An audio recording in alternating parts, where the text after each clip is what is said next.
In a 5-4 decision, the Supreme Court changed the law of the land on gay marriage. Good evening. This is CTV News for Friday, June 26th. I'm Byron Scott. And I'm Sonia Shrivastava. Thank you for joining us this evening.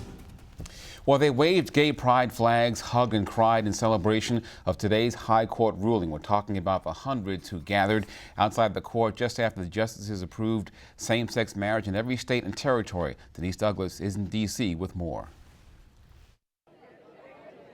It's a cloudy day down here, but that is by no means dampening the spirits of the folks that are celebrating the Supreme Court's decision.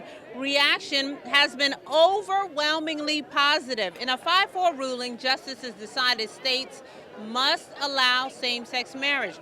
Justice Kennedy wrote for the majority saying, and I quote, "No union is more profound than marriage, for it embodies the highest ideals of love, fidelity, devotion, sacrifice, and family." He went on to say that two people become greater in that union.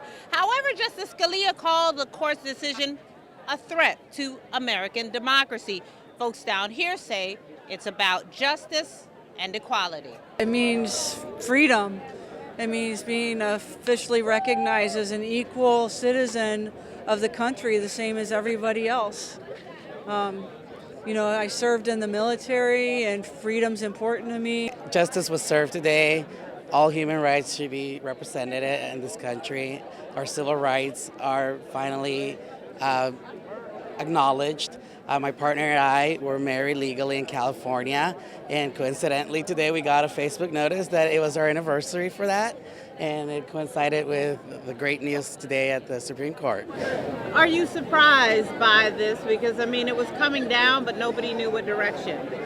I felt pretty strong, hopeful as always, and I think it was done the right way. I think we were getting to that direction, moving forward in this country, which is great.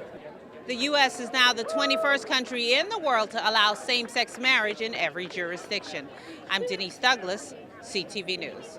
All right, thank you, Denise. Meantime, President Obama calls the Supreme Court's decision today, quote, a victory for America, adding that when Americans are treated as equal, we are all more free. It's a nation of people with different backgrounds and beliefs, different experiences and stories, but bound by our shared ideal that no matter who you are or what you look like, how you started off, or how and who you love, America's a place where you can write your own destiny. Meantime, local politicians are also reacting to today's Supreme Court ruling. Maryland House Speaker Michael Bush applauds the decision from the High Court, saying, quote, every citizen is entitled to protection under the law, regardless of their sexual orientation. Congressman Chris Van Hollen also praises the ruling, saying, quote, for the first time, every American has the right to marry the person they love. Shoppers in Largo voiced their opinions. I think people have a right to be who they want to be. And, you know, people love each other. It has nothing to do with sex or whatever. You know, two people in a relationship, it's their business. I mean, in God's word, he made Adam and Eve, not Adam and Steve. That's just my personal opinion, but I have nothing against anybody. I mean, it's free will. This is America. I'm just surprised. I'm a believer, so I believe men should marry women and women should marry men. So that's my personal belief. So I can't speak for anybody else. Now, Congresswoman Donna Edwards also chimed in, tweeting 3 cheers for equality. And Governor Larry Hogan has decided to proceed with the Purple Line, but with a much reduced contribution from the state. Patricia Vallone is standing by at the New Carrollton Metro Station with reaction from area business leaders. Local leaders are commending Governor Hogan's decision to move forward on the Purple Line, but they remain wary of where the additional funds will come from to pay for the 16-mile light rail service that goes from Bethesda to here in New Carrollton.